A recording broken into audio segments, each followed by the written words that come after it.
¿cómo puede ser que haya aumentado mi popularidad? ¿Cómo puede ser que haya aumentado mi intención de voto? Quiere decir que la batalla cultural está dando resultado. Y los argentinos decidieron madurar, ponerse los pantalones largos y de una vez por todas empezar a hacer las cosas bien. Y esto, entonces, excede el caso Javier Milei. Los argentinos han decidido abrazar la libertad. Y ese es el mejor de los mensajes. Today, we're honored to host a figure who has not only captivated the attention of his nation, but has stirred conversations around the globe about the direction of Western civilization, economic freedom, and the power of individualism. A figure whose meteoric rise in politics is matched only by his unyielding dedication to core conservative principles. Today, we welcome President Javier Milei to the Sunday Special. An economist by profession and a maverick by nature, President Milei has become a polarizing figure in Argentine politics, championing a libertarian approach in a landscape traditionally dominated by populist and socialist policies. His journey to the presidency is not just a political story, it's a narrative about challenging the entrenched status quo, advocating for radical change, and inspiring a movement. Milei has risen to prominence through his outspoken criticism of fiscal irresponsibility, his advocacy for reducing the size of government, and his unique ability to connect with the disaffected voters tired of traditional politics. In 2018, Milei became the most interviewed economist on television, with 235 interviews, also hosting his own radio show, Demoliendo Mitos, or Demolishing Myths. In 2023, Milei ran for president as part of La Libertad Avanza, and as inflation rose above 100% in the country, so did Milei's position in the polls. On November 19, 2023, he defeated his political opponent, Sergio Massa, in a landslide historic election, gaining the highest percentage of the vote since Argentina became a democracy. In his victory speech, Milei promised a reconstruction of Argentina and the end to its economic decline, a new era. Since taking office, President Milei has lowered the number of ministries from 18 to 9, deregulated the Argentine economy, and slowed inflation in the country. In today's conversation, we explore Milei's incisive views on the current state of the West, dissecting the ideological battles that threaten the foundational principles of freedom and prosperity. We discuss Argentina's economic turmoil, characterized by rampant inflation, fiscal deficits, and a burgeoning public debt. Milei's diagnosis of Argentina's economic woes and his prescriptions for recovery are both controversial and compelling, advocating for sweeping reforms to restore economic stability and growth. We also delve into Milei's personal journey, tracing the roots of his political and economic philosophies to his formative years, uncovering experiences that shaped his worldview and the moments that propelled him from a renowned economist to a national leader. In a world where the specter of socialism looms large, Milei stands as a bulwark against the threats to economic freedom, championing policies that empower individuals and foster entrepreneurship. Join us for a riveting discussion that spans the spectrum of political, economic, and social ideology, and offers a glimpse into the mind of one of today's most fascinating political figures.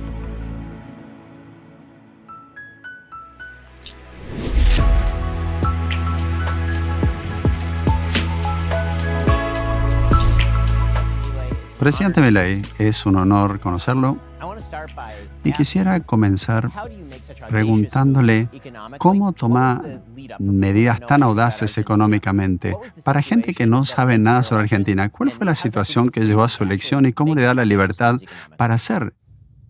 Bueno, en principio nosotros cuando llegamos heredemos la peor herencia que recibió un gobierno en toda la historia argentina. En ese sentido, por ejemplo, cuando un país tiene déficits gemelos por 4 puntos del PBI, es una alerta amarilla, 8 es una alerta roja. Nosotros recibimos 17 puntos del PBI. Al mismo tiempo, de esos 17 puntos, 15 eran explicados por el déficit fiscal, donde 5 puntos estaban explicados por el déficit en el Tesoro, y 10 puntos del PBI estaban en el Banco Central. Es más, la deuda del Banco Central, el gobierno anterior, se encargó de pasarla de 30 días, 60 días, 90 días, 120, 150 y 180 días. La pasó a todo un día, por lo que existía la potencialidad de que cuadruplicáramos la cantidad de dinero en un día. Al mismo tiempo, el déficit que había acumulado en toda la gestión el gobierno kirchnerista fue de 28 puntos del PBI, pero en el último año había generado 13 puntos del PBI. que eso era equivalente a más de 5 veces la base monetaria. Entonces, además, cuando en el mes de diciembre se empiezan a liberar los precios, la inflación en la primera semana corría a un ritmo del 3.700% anual. En la segunda se aceleró al 7.500% anual. Y de hecho, la inflación mayorista del mes de diciembre, que fue 54% mensual, eso anualizado implica 17.000%. Por lo tanto, estábamos frente a una situación que además, estructuralmente, implicaba que teníamos un desequilibrio monetario peor que el que teníamos en 1975, previo a la del crisis del Rodrigazo. Teníamos una situación del Banco Central mucho peor que la de 1989, previo a la hiperinflación del Alfonsín. Y lo que tiene que ver con los indicadores sociales estaban en peores niveles que el 2001. Es decir, era la suma de todos los males todos juntos. Y entonces era evidente que Argentina tenía que hacer un ajuste. Y la realidad es que la única forma de hacer un ajuste sin financiamiento era que tenía que ser de shock.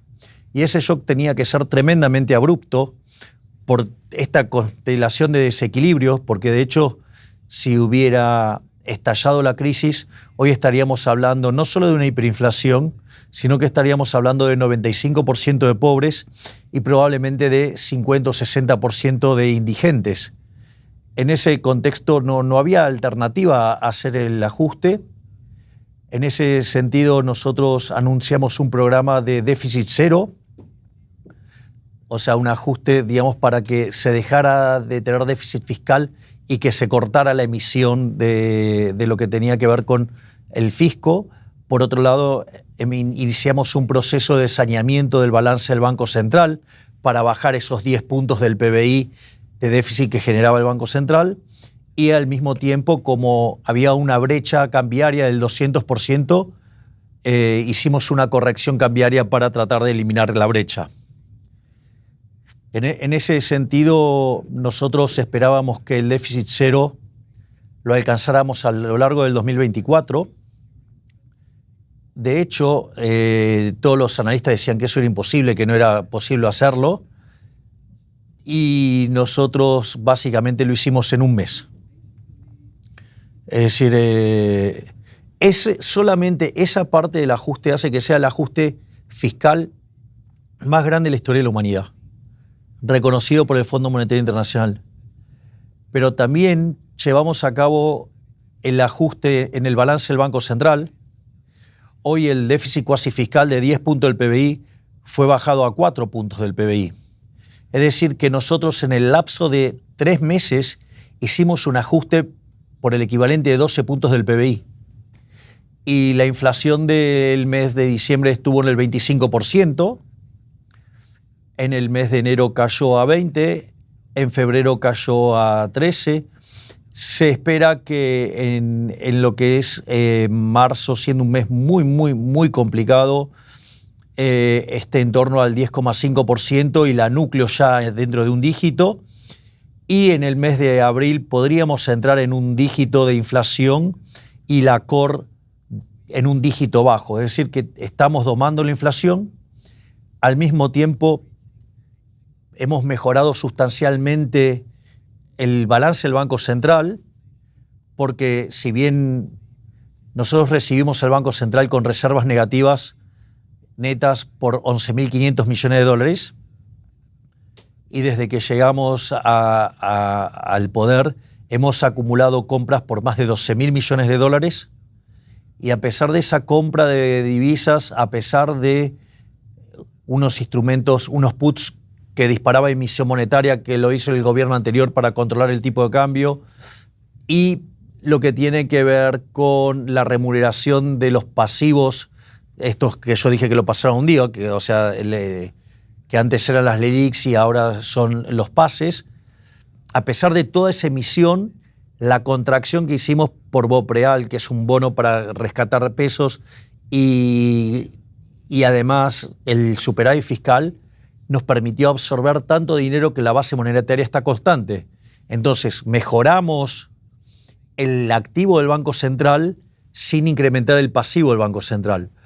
Por lo tanto, en ese contexto estamos mejorando la calidad crediticia del Banco Central y eso significa que el nivel de precios de largo plazo es más bajo y por ende la inflación, que es la pendiente que une de la recta que une el nivel de precios de hoy y el del futuro, se hace más plana. Por lo tanto, la tasa de inflación baja y de hecho las expectativas de inflación vienen bajando fuertemente. Y no solo eso, sino que además, es más, usted lo puede ver, muchos bancos de inversión que cuando nosotros llegamos al gobierno, para el año que viene esperaban inflaciones del torno del 250%, ahora están hablando de 30%. Por lo tanto, efectivamente el programa está funcionando. Y otra cosa más importante, que es la brecha cambiaria desapareció y la curva de futuros del dólar está alineada con la política monetaria que tiene diseñada el Banco Central. Por lo tanto, digamos, estamos muy optimistas. Obviamente que un ajuste de estas características tiene impactos sobre la actividad económica y nosotros eso lo sabemos, pero la buena noticia es que, por ejemplo, el sector de minería ya está creciendo, oil and gas está creciendo, el sector agropecuario, el campo está creciendo y otros sectores están empezando a recortar fuertemente la tasa de caída y se está observando el comportamiento de una V corta. Y esto es importante porque nosotros creíamos que esto iba a pasar ya entrada la segunda parte del año y empezó a pasar ahora. Y después hay cosas muy interesantes, porque si bien el 75% de los argentinos reconocen que están peor, hoy, fíjese, cuando nosotros iniciamos la gestión, solamente el 20% creía que íbamos a estar mejor a lo largo del año. En enero ese número saltó a 30%, en febrero saltó a 40% y hoy está en 50%. Es decir, la mitad de los argentinos creen que estamos para salir. Cuando usted le pregunta por la inflación, el 70% de los argentinos está convencidos que vamos a erradicar la inflación. Y además, cuando usted en una nube de palabras agrupa el sentimiento espontáneo de los argentinos, la palabra más importante es esperanza. Y eso, digamos, tiene dos consecuencias directas. Una es que mi imagen es la misma que yo tenía cuando asumí que es el mejor momento que tiene un presidente. Y por otra parte, si hoy fuéramos a una segunda vuelta como la que tuvimos el año pasado, hoy ganaríamos 58-42, pero es importante que de esos 58 puntos nos votarían de manera segura hoy 48% en la primera vuelta. Es decir, que aún con el voto duro lo hemos incrementado 60% y podríamos ganar en primera vuelta porque la persona con más intención de votos luego de nosotros es Cristina Fernández de Kirchner con 20. Y tampoco uno podría decir que los 10 extra que consigue en la segunda vuelta va a sacar 0. Si sacara la mitad, quiere decir que estaríamos sacando 53% de los votos. Y esto es lo más importante desde mi punto de vista, y creo que tú, Ben, lo vas a valorar de manera. Frente a semejante ajuste, ¿cómo puede ser que haya aumentado mi popularidad? ¿Cómo puede ser que haya aumentado mi intención de voto? Quiere decir que la batalla cultural está dando resultado. Y los argentinos decidieron madurar, ponerse los pantalones largos y de una vez por todas empezar a hacer las cosas bien. Y esto, entonces, excede el caso Javier Milei. Los argentinos han decidido abrazar la libertad. Y ese es el mejor de los mensajes. Y eso es lo que a nosotros nos permite seguir avanzando Porque nosotros sabemos que el camino desde el punto A al punto B no iba a ser una línea recta sin inconvenientes. Pero lo importante es que nosotros tenemos claro a dónde queremos llegar. Entonces, por ejemplo, a mí me pueden sacar, me pueden aprobar o no el Congreso las reformas. Pero si no me las aprueban ahora, pienso enviarlas a partir del 2025 con una mejor composición del Congreso. Y entonces, no solo que voy a terminar de completar las 1000 reformas que ya envié, sino que voy a enviar las 3000 que tengo pendientes. We'll get to more on this in a moment. First, there's nothing like sitting behind home plate at a baseball game. When you want the best tickets at any sporting event or concert, you have to act quickly or somebody else will get it instead. It's like if you're hiring for your business. You want to find the most talented people for your open roles before the competition scoops them up. The best way to do that is with ZipRecruiter. ZipRecruiter helps you find qualified candidates fast. And right now, you can try it for free at ZipRecruiter.com/BenGuest. Immediately after you post your job, ZipRecruiter's smart technology shows you qualified people for that role. Amp up your hiring performance with ZipRecruiter and find the best talent fast. See why 4 out of 5 employers who post on ZipRecruiter get a quality candidate within day one. Just head on over to ZipRecruiter.com/BenGuest. Try it for free. Again, that's ZipRecruiter.com/BenGuest. ZipRecruiter is indeed the smartest way to hire. We've been using it here at Daily Wire for literally years. You should try it right now. It'll make your business better. Go check them out right now at ZipRecruiter.com/BenGuest. Again, that's ZipRecruiter.com/BenGuest and try it for free. Es fascinante porque usted está haciendo todas estas cosas tan audaces y la gente en Occidente, especialmente del lado de la izquierda, se confunde con esto porque lo ven como algo que es anatema. Incluso hay gente de la derecha que no entiende la audacia de lo que usted está haciendo, pero justamente la base de su campaña, capitalismo, libertad, propiedad privada y libertad, todo esto era un componente central del Occidente. ¿Qué ejemplo debería ser Argentina para el resto del Occidente como para mostrarle en dónde se equivocó el resto del Occidente, más generalmente? Nosotros, en ese sentido, creemos que lo más importante fue la batalla cultural previa. Nosotros, a ver, todas estas ideas que el mundo está abrazando en los últimos años y esta corrección política que no es ni más ni menos que abrazar ideas socialistas, o sea, porque son socialismos de distintos pelajes. Entonces, en ese sentido, uno lo que tiene que encontrar es que darse cuenta, Argentina aplicó todas esas cosas.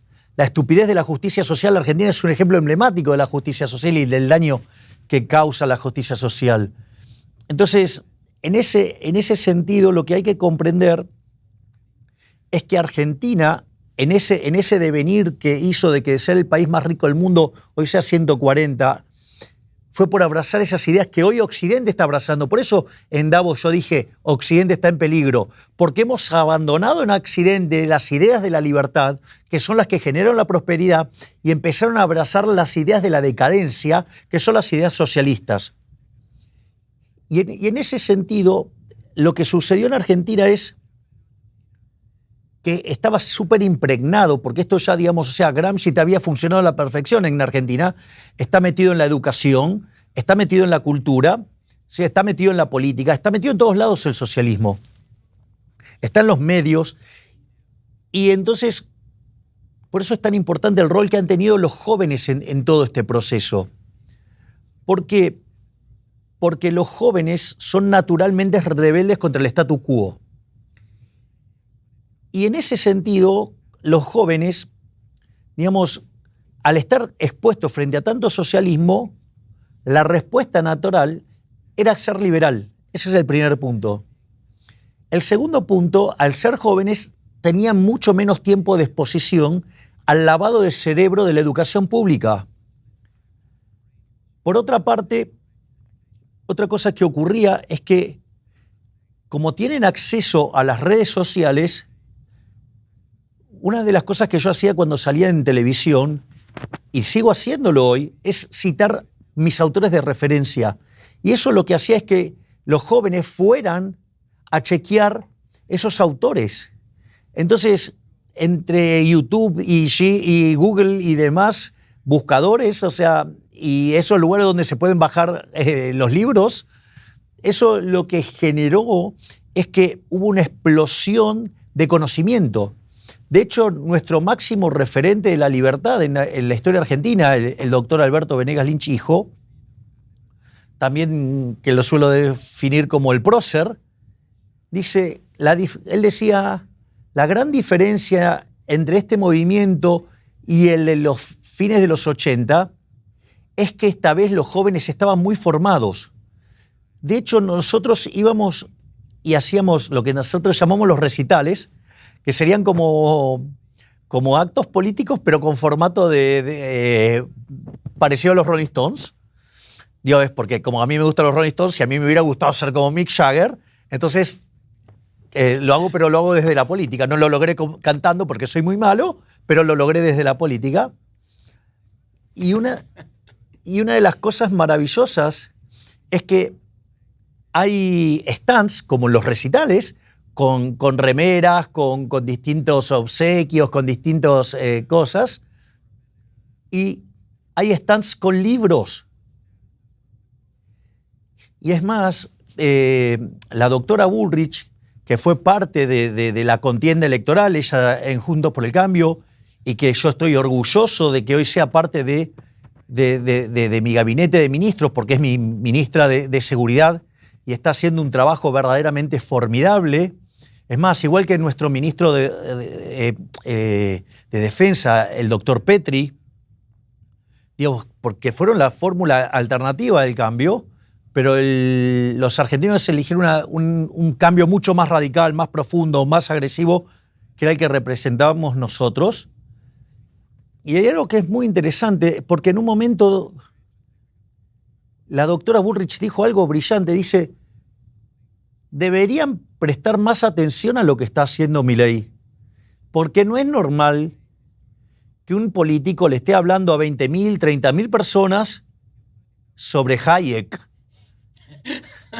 Entonces, evidentemente, algo estaba pasando. Yo me acuerdo que en el lanzamiento ya directamente abierto a la carrera presidencial en la provincia de Mendoza, yo me puse a explicar la dolarización. Y nada, y yo, digo, de las tantas materias que he dado, una de las que he dado era teoría monetaria. O sea, yo soy especialista en crecimiento económico con y sin dinero. Así que puedo dar clases de crecimiento, puedo dar clases de dinero o crecimiento con y sin dinero. Y uno de los problemas complejos que he tenido que explicar en mis cursos de teoría monetaria es el problema del ancla nominal. Que de hecho la gran mayoría de los economistas no lo entienden bien. Y en ese sentido, yo estaba en Mendoza frente a 20.000 personas y en un momento estoy explicando el ancla nominal frente a 20.000 personas. Y cuando tomé conciencia dije, no, esto no puede estar pasando. En mi cabeza decía, estoy dando una clase de ancla nominal frente a 20.000 personas. Entonces, eso también fue muy fuerte. Y después, como todo, tú debes saberlo, Ben, que los chinos tienen un símbolo que crisis significa también oportunidad. Y eso fue lo que pasó con la pandemia, porque eso llevó no solo a una revalorización de la libertad, por lo que nosotros teníamos las ideas, el mensaje, justo en el momento justo, sino que además ahí hay un gran trabajo que hicieron los jóvenes en sus casas, porque ellos comenzaron a evangelizar a sus padres y a sus abuelos. Entonces, ¿qué es lo que pasa? Cuando vos no te gusta lo que ves en televisión, tenés el control remoto y lo cambiás. Ahora, cuando tus hijos empiezan a decirte Milei, Milei, Milei, una vez no lo escuchabas, 2 veces no, pero no tenés control remoto para tus hijos. Así que tarde o temprano lograron que sus padres me escuchen y esto es lo que ha permitido explicar este éxito. Pero lo que hay que entender es que esto no hubiera sido posible si no se hubiera dado la batalla cultural. Yo cuando empecé a dar las charlas, había entre 10 y 15 personas.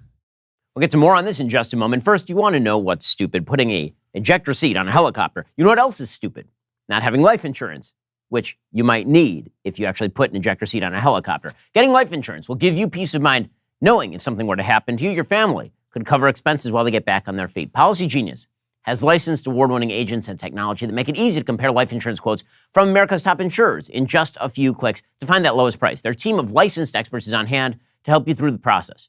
Even if you already have a life insurance policy through work, it might not offer enough protection for your family's needs. It might not follow you if you leave your job. With Policy Genius, you can find life insurance policies starting at just $292 per year for $1 million in coverage. Some options offer same-day approval and avoid those unnecessary medical exams. Policy Genius works for you, not the insurance companies, which means they don't have an incentive to recommend one insurer over another. So, save time and money, provide your family with the financial safety net they need in case, God forbid, you happen to plot.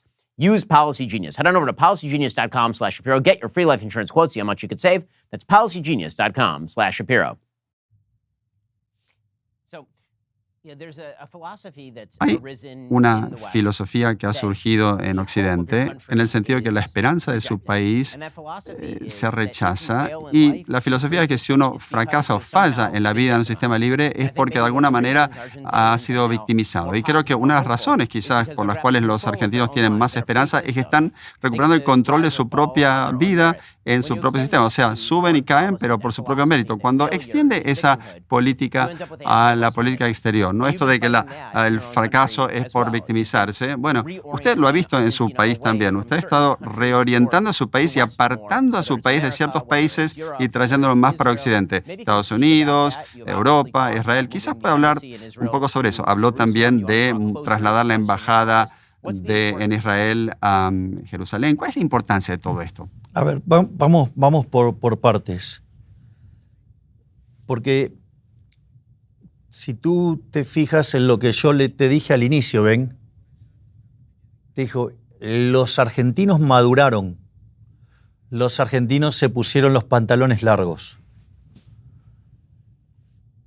Bueno, eso quiere decir que entendieron que la culpa de lo que nos pasa no podemos estar cargándola sobre el resto, ni cargarla en Estados Unidos, ni cargarla en Europa, ni cargarla, digamos, en el Fondo Monetario o en nada.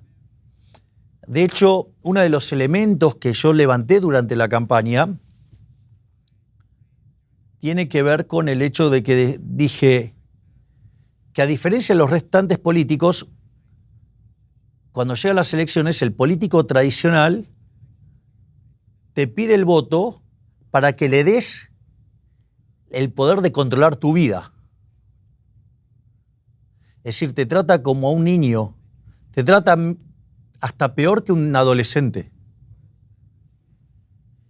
Y en ese sentido, lo que nosotros decíamos es, nosotros no queremos hacer eso. Cuando nosotros pedimos el voto, es para devolverte la libertad y que vos seas el arquitecto de tu propio destino. Eso, digo, por la primera parte del argumento que has levantado en torno a esta actitud, digamos, de los argentinos y cómo ha ido cambiando. En ese sentido, nosotros hemos decidido abrazar los valores de Occidente. Y abrazar las ideas de Occidente es abrazar las ideas de los padres fundadores de Estados Unidos. Es decir, que de hecho la Constitución de Estados Unidos tiene mucho que ver con la Constitución original de Argentina de Juan Bautista Alberdi del año 1853, que de hecho cuando se puso en marcha en 1860, Argentina, de ser un país de bárbaros, en 35 años se convirtió en la primer potencia mundial. Entonces, volver a abrazar los valores de Occidente es un elemento fundamental para volver a ser un país desarrollado.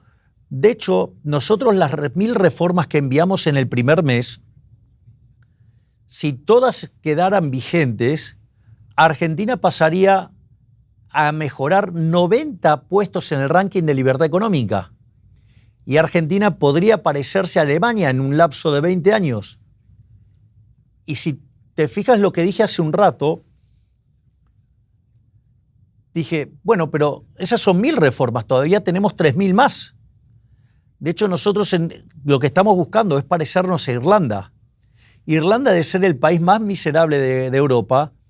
En un lapso de 30, 40 años, hoy, digamos, tiene un PBI per cápita que es 50% superior al que tiene Estados Unidos. Ese es el modelo. Eso es lo que nosotros queremos hacer. Y eso implica abrazar las ideas de la libertad. Y las ideas de la libertad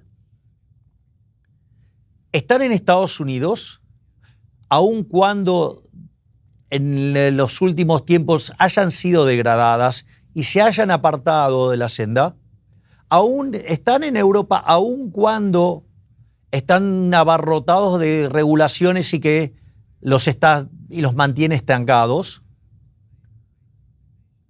Pero sobre todas las cosas, esos valores están en Israel.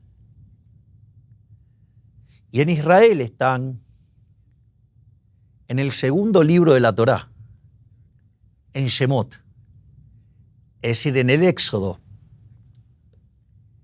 Y sin lugar a dudas, el máximo héroe de la libertad de todos los tiempos es Moisés. Entonces, por eso es tan importante entender el vínculo de la libertad con Israel. Es fundamental. Porque es un pueblo que además ha logrado no encuentro bien la palabra, pero vendría a ser como la conjunción entre lo espiritual y lo material. Y esa armonía espiritual-material genera progreso. Yo, cuando daba mis charlas antes de entrar en política, en el último tiempo hablaba de la superioridad moral del capitalismo. Yo originalmente creía que el socialismo era como una suerte de enfermedad mental. O sea, que tenían algún problema en el entendimiento o algo, porque habiendo sido derrotados en la teoría y habiendo sido derrotados en la evidencia empírica, porque donde se aplicó el socialismo en formato puro fue un fracaso en lo económico, en lo social, en lo cultural, y además se asesinaron a 150 millones de seres humanos, no me entraba en la cabeza cómo podía ser que había gente que adhiriera a esas ideas asesinas y empobrecedoras. Es decir, el socialismo es siempre y en todo lugar un fenómeno empobrecedor, un fenómeno asesino. Y entonces yo seguí desarrollando esto, y la respuesta a mí me la dio la teoría económica, y tiene que ver con la teoría del valor. Cuando vos vas al final del debate, te encontrás la disputa entre la teoría subjetiva del valor y la teoría objetiva del valor. Entonces la pregunta es, ¿por qué no pueden salir de la teoría objetiva del valor? Es que no pueden salir de la teoría objetiva del valor porque la teoría objetiva del valor es lo que permite aplicar la teoría de la explotación de Rothbertus, mejorada como por Marx con el concepto de la plusvalía. Y entonces el motivo es, ¿por qué aplican eso? Y ahí es donde aparecen sus valores morales, que son la envidia, el odio, el resentimiento, el trato desigual frente a la ley y, si es posible, y si es necesario, el asesinato. Y las instituciones que emerjan de esos valores morales son inmundas y como consecuencia de ello te vas a hundir. Mientras que cuando vos abrazás las ideas de la libertad,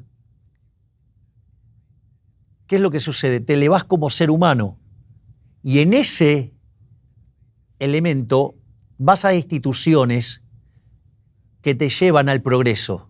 Porque vos en el capitalismo solamente podés ser exitoso sirviendo al prójimo con bien y mejor calidad a un mejor precio. Es decir, sos un benefactor social, sos el campeón del amor al prójimo.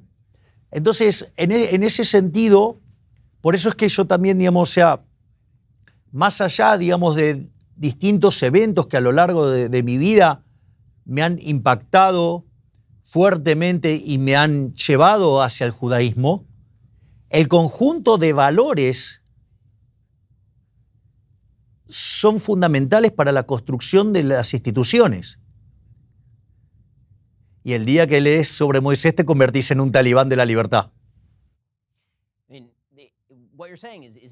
Lo que dice claramente aparece en Adam Smith. Él habló de los sentimientos morales antes de hablar de la riqueza de las naciones, la idea de que el hombre está hecho a la imagen y semejanza de Dios, la idea de la igualdad ante la ley, que también viene de la Biblia, el tema de la propiedad. Todo eso surge de la Biblia, después de todo, y ese es el contexto del capitalismo. Y usted habla de esto tan elocuentemente, pero en Estados Unidos su imagen es usted marcando los ministerios y diciendo fuera, fuera, fuera, o el video en el que está con la motosierra.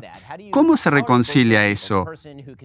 ¿Cómo puede ser esas dos personas, el que habla tan elocuentemente sobre la economía y hablar de las tasas de interés tan detalladamente, y al mismo tiempo ser la persona que no tiene problema en ir al escenario con la motosierra?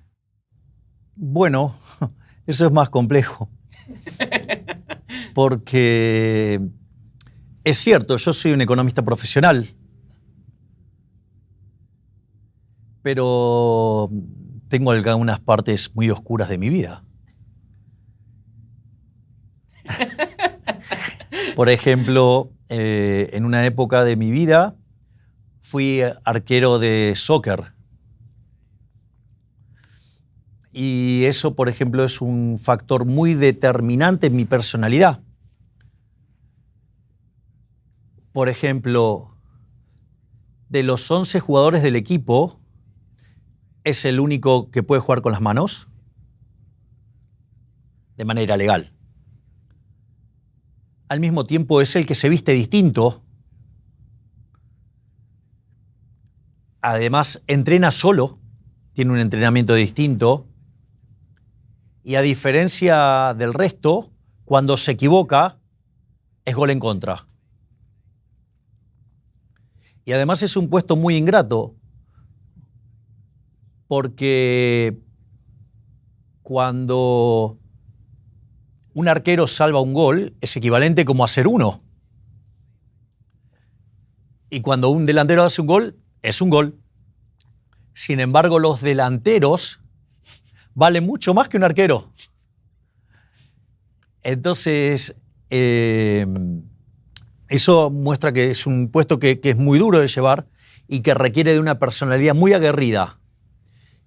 Y si vos mirás lo que fue mi campaña electoral, no existe registro histórico de alguien que haya sido tan agredido tan violentamente en una campaña electoral, violando todas las normas de una campaña electoral, donde se han metido con aspectos de mi vida privada, han mentido, me han injuriado, calumniado, injuriado, se han metido con mi hermana, con mis padres, se han metido hasta con mis perros.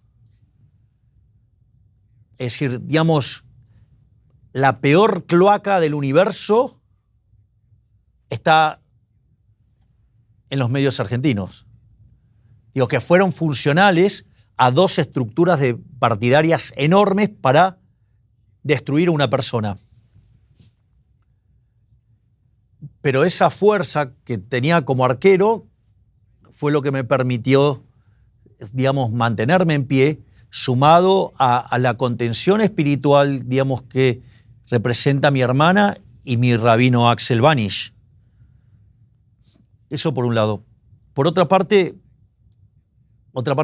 aún más oscura de mi vida, fui cantante de una banda de rock and roll.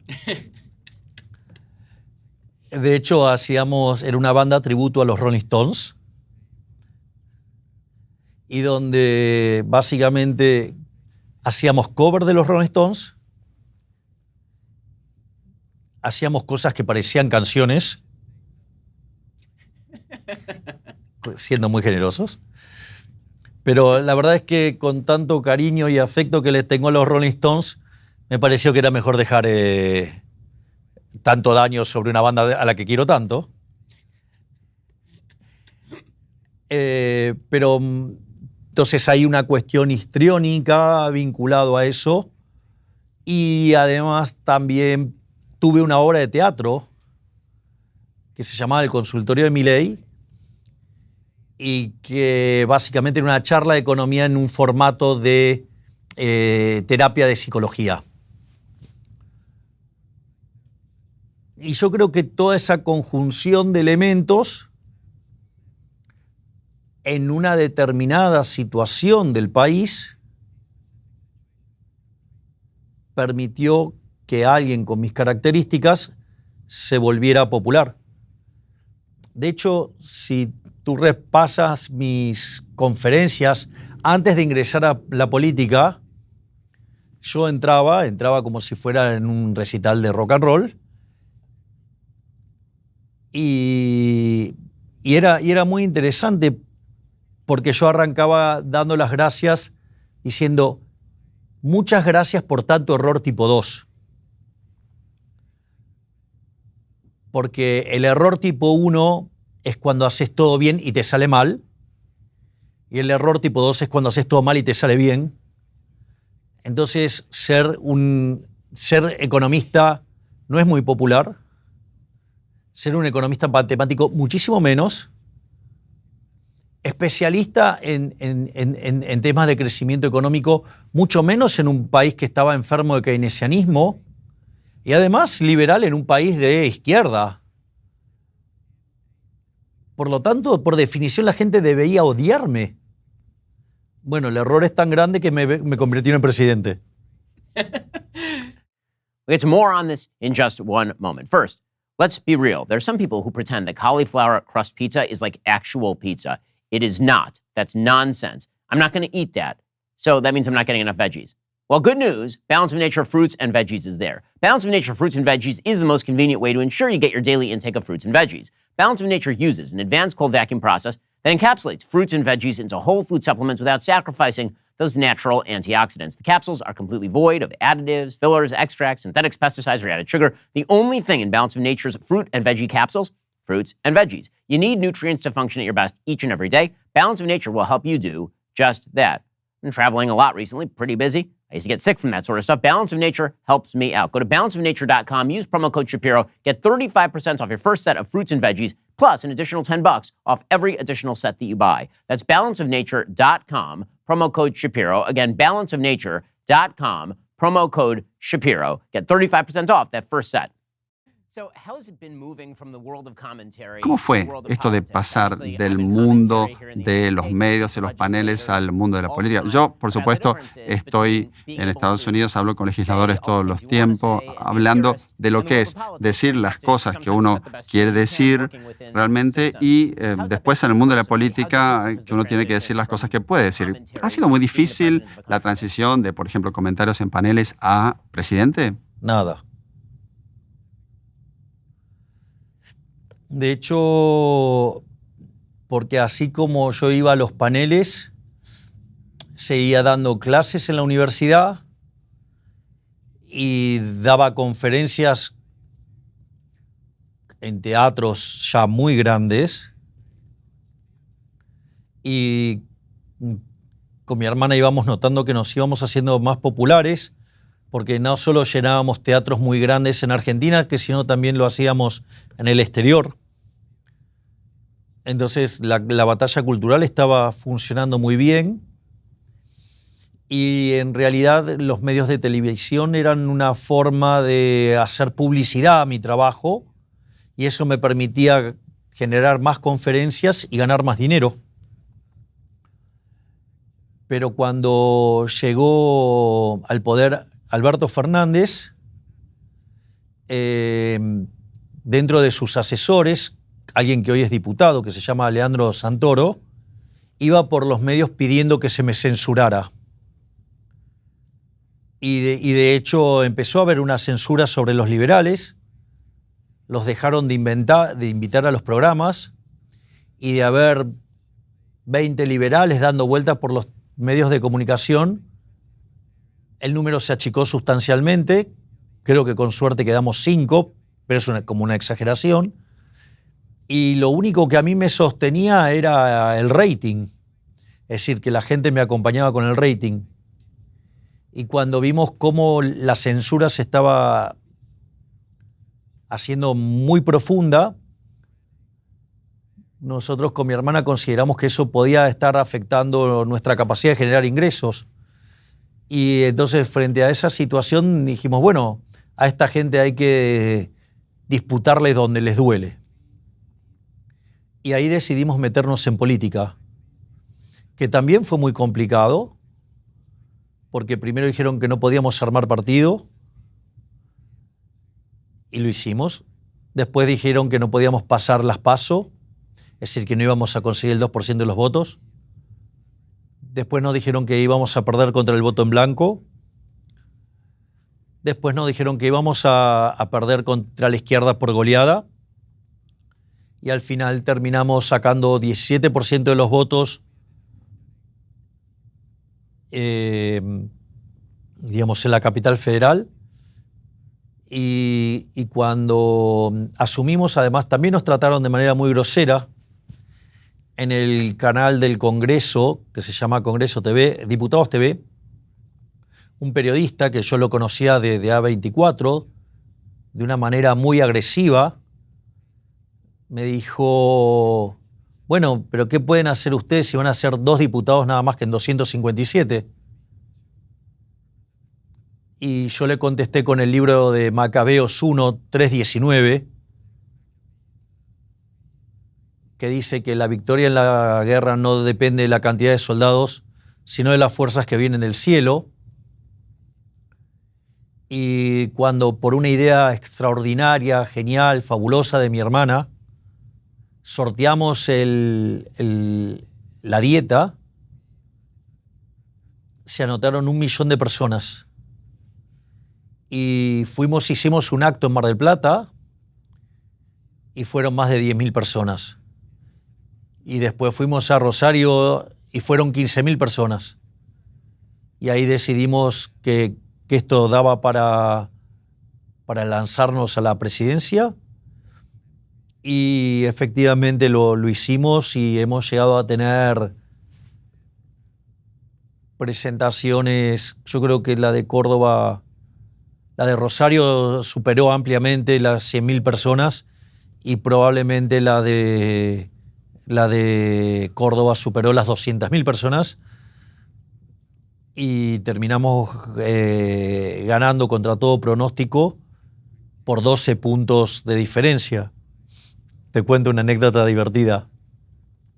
Nosotros estábamos esperando los resultados y nos traían bocas de urna y cada vez que nos traían un boca de urna que daba más que 3-4% los tirábamos. Decíamos, esto no puede ser, y lo tirábamos.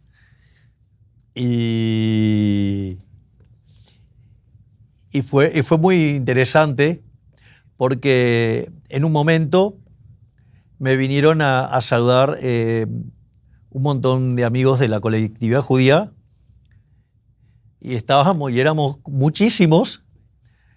Estábamos todos con nuestra kipá rezando. Y en ese momento me llama quien era la presidente de la Cámara de Diputados, la diputada Cecilia Moró, y me pasa con Sergio Massa y me dice, bueno, que iba a estar saliendo en unos minutos al escenario para reconocer que nosotros habíamos ganado. Y ahí, digamos, ¿cómo que ganamos? O sea, era, ok, ganamos. Y bueno, nos pusimos todos a festejar. Y en ese contexto, bueno, después nos enteramos que habíamos ganado por 12 puntos. Y bueno, y ahora estamos haciendo honor a lo que dijimos en campaña. Porque si hay algo que me caracteriza a mí es que yo digo lo que pienso y hago lo que digo. Y nosotros dijimos que íbamos a hacer esto. La gente tiene claro, nosotros le dijimos siempre, nosotros hicimos campaña diciendo que íbamos a ajustar. Nosotros hicimos campaña con la motosierra. Nosotros decíamos afuera, y llevamos la cantidad de ministerios a la mitad. Es decir, que hubo afuera intenso. Y además dijimos que íbamos a hacer un ajuste muy fuerte y que íbamos a sufrir en la primera etapa, pero que después íbamos a salir. Y todo eso se está cumpliendo. Y por eso la gente apoya, porque tuvimos la valentía de decirle la verdad. Y por eso está desorientada la casta política. Porque siempre engañaron a la gente y siempre le dijeron lo que querían escuchar. Y nosotros le dijimos que íbamos a hacer lo que había que hacer para salir de este pozo. Por eso es que creo que el dato importante es que tengo la sensación de que la sociedad argentina ha madurado y ha decidido abrazar las ideas de la libertad para definitivamente salir adelante. Quiero su lista de autores favoritos. ¿Quiénes son sus economistas favoritos? Mis autores favoritos, sin lugar a dudas, son Murray Newton Rothbard. También, siento un placer enorme cuando leo a Ludwig von Mises. Obviamente, Friedrich von Hayek. Y ya después, en lecturas más amigables, por ejemplo, a Walter Block o a Henry Hazlitt, o ya más en la línea Chicago, leer a Gary Becker, o leer a Milton Friedman, o Robert Lucas Jr., o también otros autores institucionalistas, como el caso de Buchanan. Entonces, diría que ese sería el core central de mis lecturas, o más hacia lo filosófico, como podría ser el caso de Hans Gemma Hoppe, o ser el caso por ejemplo, de Ayn Rand, o de Robert Nozick, y obviamente los autores de habla hispana consagrados, como el caso de Alberto Benes Lynch, hijo, o como el caso de Jesús Huerta de Soto, o Miguel Ángel Bastos. Presidente Milei, última pregunta para usted, porque sé que tiene que salir corriendo, tiene una agenda muy intensa. Los ojos del mundo están en Argentina y en usted, porque si usted logra transformar a Argentina, esto no va a ser solamente un modelo para el resto de América Latina que ha experimentando esa ola rosada y avanzado en la dirección incorrecta, pero también para Occidente, porque Argentina es una buena historia de advertencia, ¿no? Y ustedes y la gente en Argentina puede ser un ejemplo si sigue sosteniendo el problema a pesar del contexto. ¿Y cuáles son sus esperanzas para el futuro? Nosotros estamos convencidos que, a pesar del esfuerzo enorme que estamos haciendo, vamos a salir adelante y vamos a crear las bases para que Argentina vuelva a ser grande nuevamente. Y nosotros creemos que eso va a ser una muy importante elección para abandonar las ideas socialistas, o si tú prefieres, estatistas. Para mí son lo mismo. O sea, los estatistas son socialistas de distinto pelaje. Pero yo creo que el caso de Argentina es un caso de estudio, porque si nosotros, frente a una situación tan decadente, logramos revertir esa decadencia abrazando las ideas de la libertad y volvemos a progresar, no solo habremos mejorado la vida de los argentinos, sino que habremos mejorado la vida de toda la humanidad. Y eso es un desafío enorme y por el cual vale la pena seguir peleando hasta la última gota de sangre. Presidente Milei, realmente un honor contar con su presencia. Muchas gracias por este tiempo y, por supuesto, esperamos realmente todo lo mejor para usted. Muchas gracias. Ha sido verdaderamente un placer para mí, Ben. Muchísimas gracias por esta entrevista. Gracias.